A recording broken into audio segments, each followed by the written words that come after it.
Contradiction ou stratégie? Quand on change d'allié pour la sécurité, pourquoi ouvrir la porte à l'Ouest pour la santé?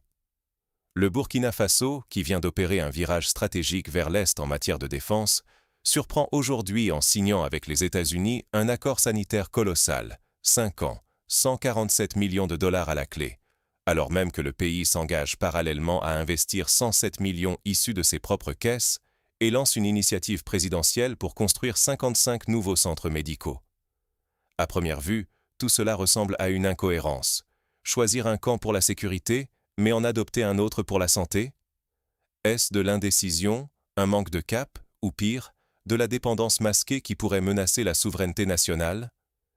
Mais si on regarde de plus près, et qu'on analyse la façon dont le Burkina Faso segmente aujourd'hui ses partenariats, une autre lecture s'impose. Car ici, il ne s'agit plus de tout miser sur un seul allié, ni de rompre brutalement avec l'Occident, ou de s'aligner aveuglément sur de nouveaux partenaires. Non, le Burkina Faso semble réécrire les règles du jeu international. Il dissocie ses relations selon les secteurs, il négocie sur plusieurs tableaux, il module sa souveraineté en fonction de ses besoins stratégiques. Ce que la plupart des médias occidentaux ont décrit comme une rupture ou une dérive n'est en réalité qu'un repositionnement réfléchi. Après des années de violence et d'insécurité, le pays a constaté que dépendre d'un unique partenaire dans le domaine sécuritaire, c'est risquer la stagnation, voire la perte d'autonomie. Trop de pays africains, hier comme aujourd'hui, ont payé le prix fort de ce choix. Externalisation de la défense, ingérence politique, cycle de dépendance.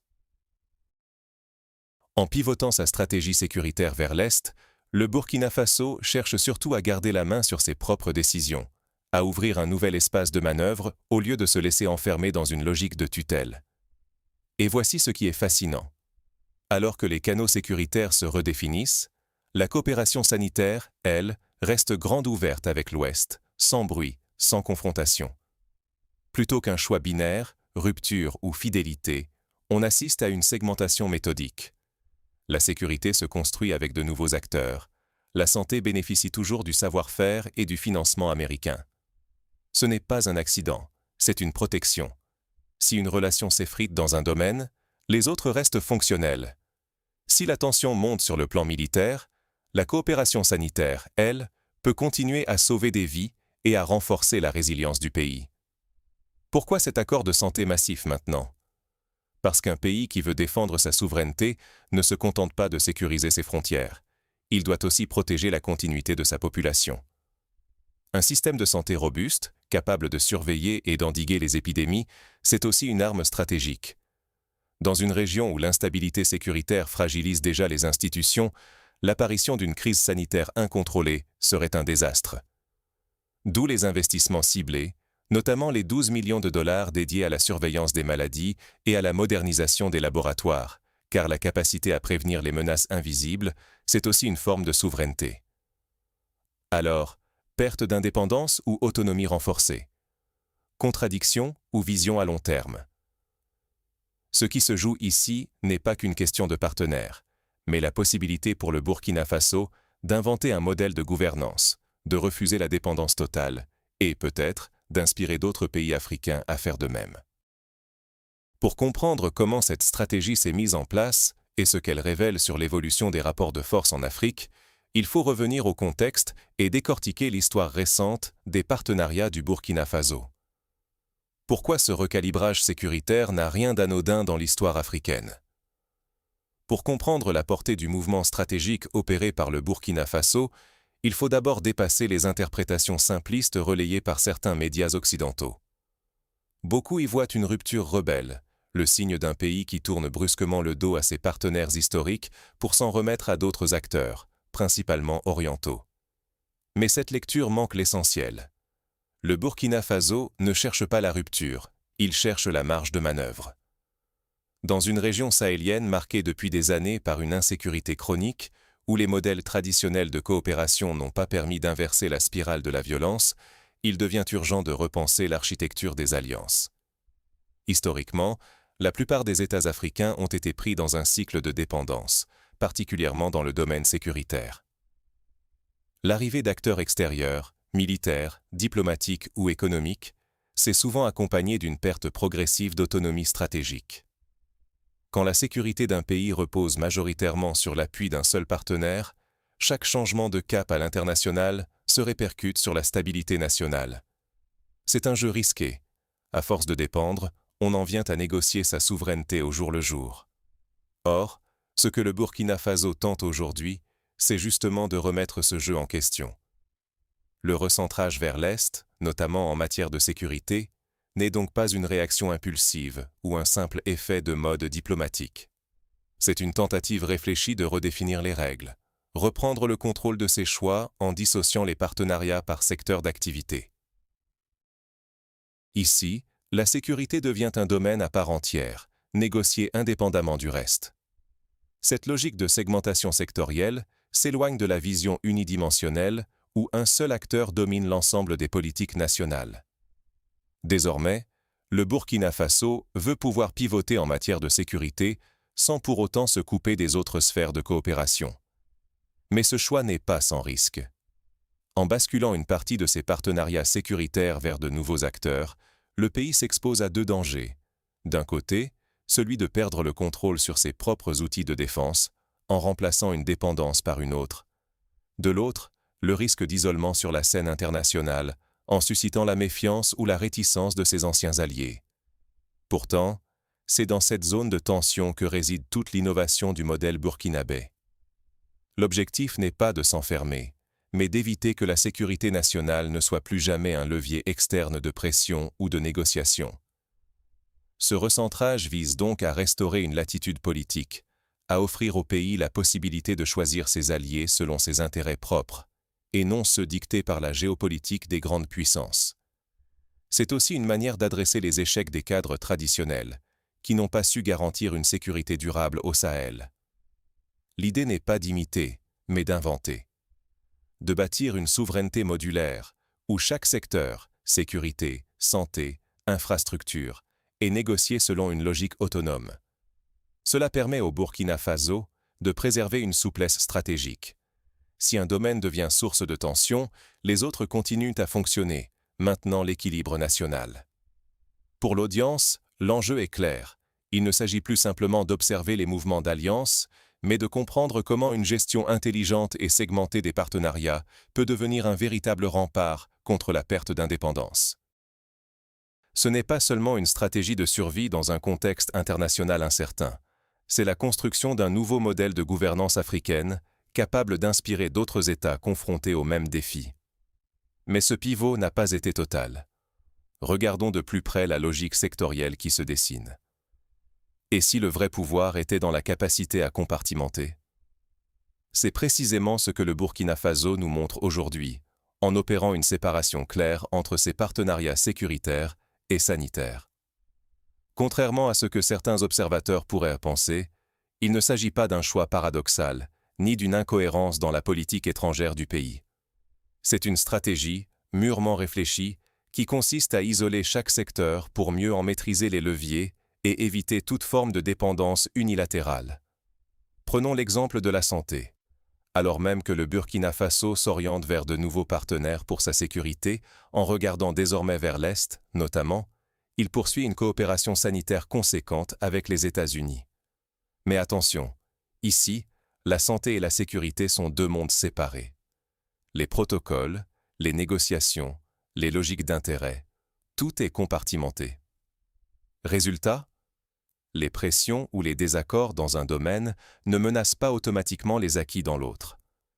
Si demain un partenariat sécuritaire vacille, la coopération sanitaire, elle, continue de fonctionner. C'est la force de la segmentation sectorielle. Elle offre au pays flexibilité et résilience.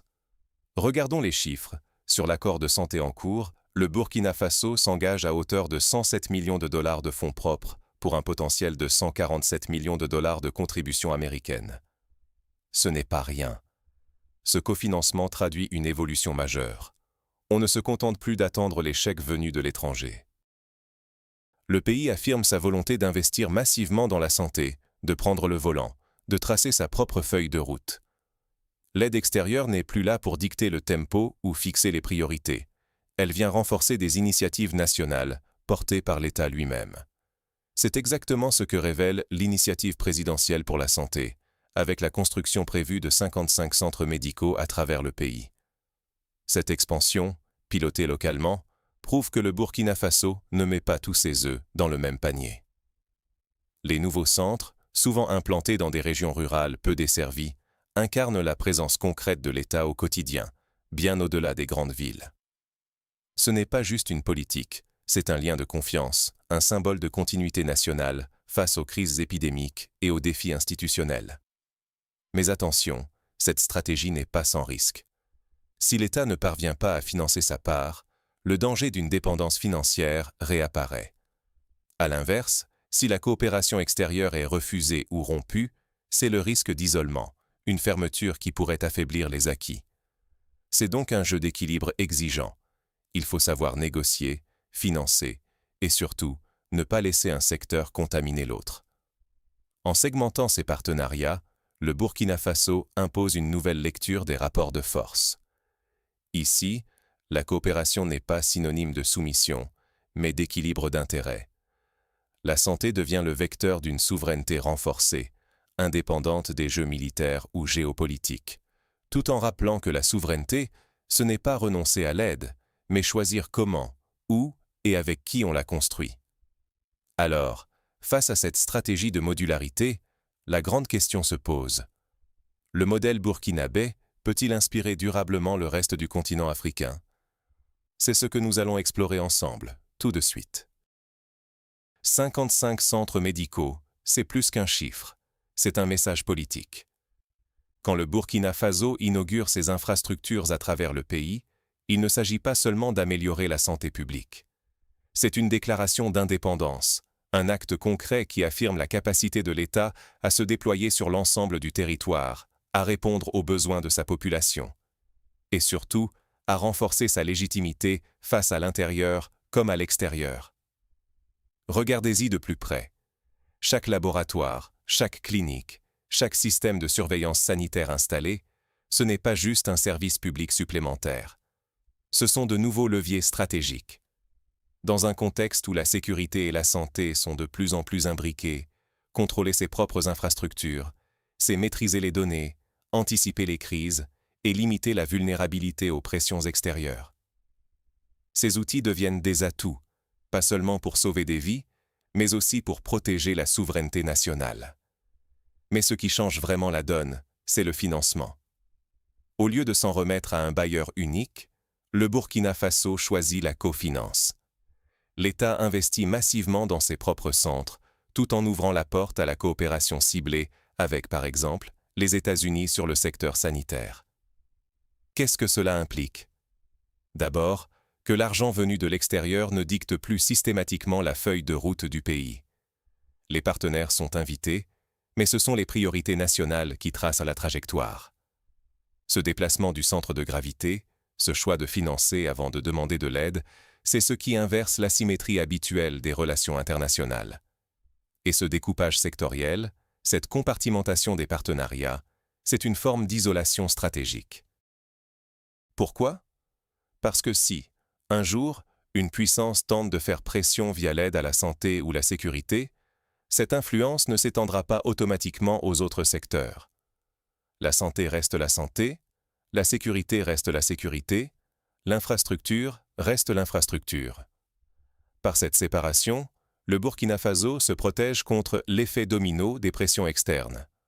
On n'est plus dans la logique du tout ou rien, où une seule faille peut faire tomber l'ensemble du système. On avance par module, chaque secteur négocie à part, chaque accord indépendant. Cela envoie un signal très clair, particulièrement à la jeunesse africaine. Il existe une alternative à la dépendance, une voie entre alignement total et rupture brutale. Pour cette génération, qui a vu les programmes d'ajustement structurel réduire la capacité des États, qui a grandi avec les cycles de prêts et d'aides jamais vraiment quittés, cette multipolarité n'est pas une menace.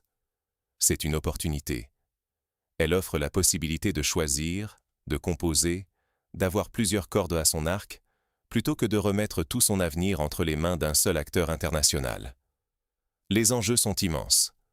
Si ce modèle fonctionne, il peut renforcer la stabilité interne, consolider l'autorité de l'État, et inspirer d'autres pays africains à sortir du schéma classique de la dépendance. Cela pourrait marquer le début d'une nouvelle ère de souveraineté modulaire, où chaque nation construit sa propre stratégie, secteur par secteur. Mais attention, cette stratégie n'est pas sans risque. La discipline nécessaire pour empêcher l'empiètement d'un secteur sur l'autre demande une gouvernance solide, une vision à long terme et la capacité à tenir le cap face aux tentations ou aux pressions. Et il y a la question du temps. Comment s'assurer que ce modèle ne reste pas un symbole ou une exception, mais devienne une réalité durable? Parce qu'au fond, la vraie question c'est celle-ci. Comment transformer cette souveraineté sectorielle en souveraineté pérenne? C'est ce qu'on va explorer tout de suite. La révolution n'est pas dans le grand discours, mais dans l'architecture invisible. C'est là que réside la vraie puissance de la stratégie burkinabé et la grande leçon à retenir pour l'Afrique entière. Quand on parle de diversification sectorielle, ce n'est pas juste une question de multiplier les partenariats pour faire joli sur le papier. C'est concrètement la réduction de la vulnérabilité stratégique.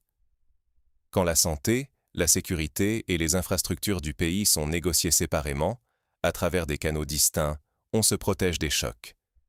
Si un partenaire décide de se retirer d'un secteur, le reste de l'édifice ne s'effondre pas. C'est comme construire une maison avec plusieurs fondations indépendantes. Une fissure n'entraîne pas l'écroulement total. Mais attention, la durabilité de ce modèle ne tient pas dans la seule signature d'accords ou dans l'annonce de nouveaux projets. Elle repose sur 3 prérequis incontournables. D'abord, l'investissement interne doit devenir une habitude, pas un réflexe ponctuel. Les 55 centres médicaux lancés par le Burkina Faso, c'est déjà une avancée, mais leur succès dépendra de la capacité à les financer, à former et maintenir du personnel local, à assurer un approvisionnement régulier en équipements et médicaments. Sans cet effort permanent, chaque infrastructure construite risque de devenir un jour un monument à la dépendance plutôt qu'un symbole d'autonomie. Ensuite, il faut des institutions solides. C'est la discipline organisationnelle qui donne de la consistance à la souveraineté. Ce n'est pas la personnalité d'un dirigeant, ni la force d'un discours, qui garantissent l'indépendance. Ce sont des structures capables de survivre aux alternances, de résister aux pressions et de maintenir le cap lorsque les vents extérieurs changent. Cela veut dire professionnaliser l'administration, renforcer les systèmes de gestion, garantir la transparence et la reddition des comptes. Enfin, l'autonomie sectorielle transforme la relation avec l'extérieur. Elle impose une nouvelle règle du jeu. L'influence étrangère devient conditionnelle, plus jamais automatique. Les partenaires, qu'ils soient occidentaux, orientaux ou régionaux, doivent alors négocier à chaque étape, adapter leurs offres, respecter les priorités nationales. Le Burkina Faso ne tourne pas le dos à l'Occident. Il ne se jette pas non plus les yeux fermés dans les bras de nouveaux partenaires. Il construit un équilibre, une modularité, qui lui permet de choisir, d'arbitrer, de maximiser ses intérêts à chaque dossier. Et c'est précisément là que ce modèle devient inspirant pour l'Afrique tout entière. Il ne s'agit pas de reproduire à l'identique le parcours burkinabé, mais de s'approprier la logique de la modularité. Ne plus subir la pression de devoir choisir un seul camp, mais concevoir des partenariats sectoriels, indépendants, adaptés aux besoins locaux. Cela permet à chaque État d'être architecte, non spectateur, de son avenir. La souveraineté cesse d'être une posture. Elle devient une ingénierie du quotidien, un travail d'équilibre et d'anticipation. Mais n'oublions pas le risque majeur. Si la discipline institutionnelle et l'investissement domestique ne suivent pas, le modèle s'effrite. Les ponts multipliés deviennent inutiles si personne ne les entretient. À l'inverse, si ce schéma s'enracine, si les institutions s'en emparent, alors l'Afrique peut inventer un nouveau paradigme où chaque pays distribue le risque, démultiplie ses options et impose le respect par la maîtrise de ses propres leviers. Alors, la vraie question maintenant, ce modèle peut-il vraiment s'imposer à l'échelle du continent? Et si la vraie révolution était silencieuse, faite de choix, de discipline et de ponts multiples? Regardons bien. Le Burkina Faso n'a pas simplement déplacé ses alliances, il a redessiné la carte du possible. Segmenter la sécurité, cofinancer la santé, diversifier les partenaires, C'est une stratégie qui, loin du tumulte des grandes annonces, construit une souveraineté qui s'installe dans la durée. Chaque laboratoire érigé, chaque centre de santé rendu opérationnel, ce ne sont pas seulement des infrastructures, mais des acquis nationaux qui ne disparaissent pas au gré des tensions diplomatiques. Si le financement national se maintient et grandit, si les institutions mûrissent au-delà des personnalités et que les investissements sont entretenus, alors chaque pas compte et s'ajoute au précédent. C'est ainsi que l'autonomie se tisse, fil après fil, loin des dépendances verticales qui fragilisaient tant les systèmes africains. Ce modèle, c'est tout l'inverse du vieux schéma où une seule capitale étrangère concentrait décisions, financement et influence. Avant, il suffisait qu'un nœud s'effrite pour que tout vacille. Aujourd'hui, la distribution des risques rend l'ensemble plus résilient. Il devient plus difficile à isoler, à manipuler, à faire chanceler. Mais attention, cette modularité exige aussi de la rigueur. Former, entretenir, investir, suivre, sans relâche. La souveraineté, ce n'est pas un slogan, c'est l'aboutissement d'un effort institutionnel patient, d'une discipline collective. Ce qui se joue ici dépasse le Burkina Faso. Un tel modèle pourrait inspirer toute l'Afrique. Imaginez des États qui, secteur par secteur, négocient leur place sans rompre les ponts existants, mais sans s'y enfermer non plus. Les partenariats deviennent adaptables, les puissances extérieures, obligées de négocier sur chaque terrain, perdent le monopole du jeu. L'influence n'est plus un héritage ou une obligation, mais une négociation, équilibrée par la capacité de chaque pays à choisir, à refuser, à ajuster. Est-ce que ce modèle peut vraiment s'étendre ? L'Afrique restera-t-elle le terrain de jeu des autres ou deviendra-t-elle, enfin, maîtresse de ses propres règles ? La vraie mesure de ce moment, ce n'est pas la taille des contrats ou la magie des discours, c'est la capacité à bâtir des systèmes que personne ne pourra désactiver du dehors. C'est ça, la révolution tranquille. Un continent qui passe de la réaction à l'architecture, qui choisit de ne plus subir, mais d'organiser. Alors, à vous de jouer. Que pensez-vous de cette approche ? Est-ce la voie à suivre pour les autres pays ?